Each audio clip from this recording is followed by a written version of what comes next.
also back then, for those who were people who part of the world who is here now, it doesn't mean. We try to contact by email, if not then, even not getting through, not getting through, then don't get through, then I said, don't test. Yes, successfully go through. So it was a bit surprised when that went through.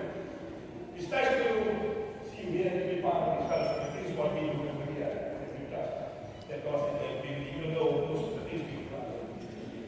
I know it's now.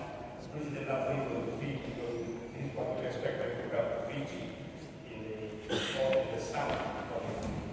But we welcome you to the Father and also to nice us that you enjoy your time with us. Please stay for lunch. There is we invite you to stay for lunch. And now we invite now Ray to say a few words to us as well. I want to thank you all very much for your incredible hospitality over the last couple of days. I really have enjoyed being with you, sharing with you all. We're all called to ministry in our different ways. And it's interesting that sometimes God tells you that you're in the right place in a variety of ways. Yesterday, when I walked in and I sat at the front, the first thing that I noticed was the frieze behind me. It's very unusual to walk into a secular place as this is and find in front of you a story of Jesus. But it actually had special significance for me because over the last few weeks I have been preparing my presidential address.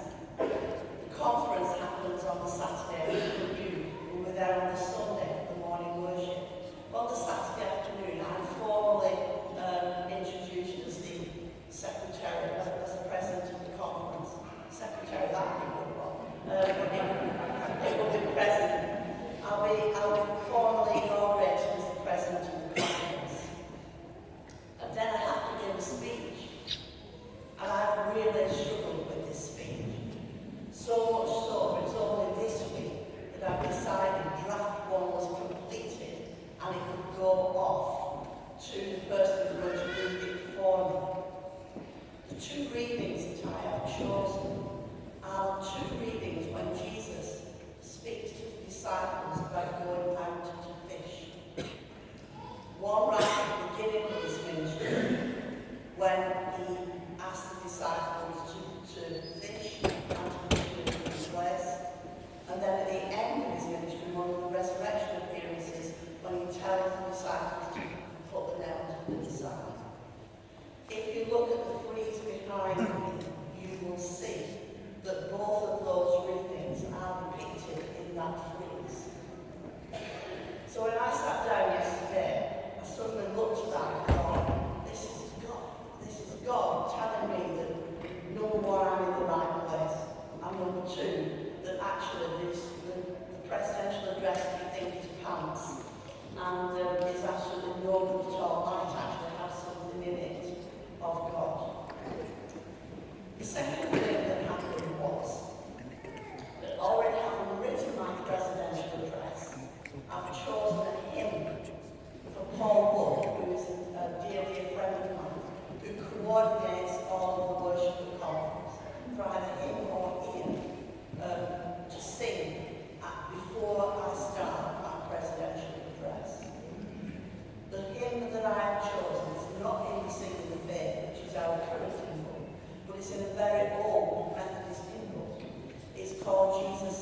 beautiful friendship. So you are very much part of our lives and very much part of my daughter's life. And actually, we are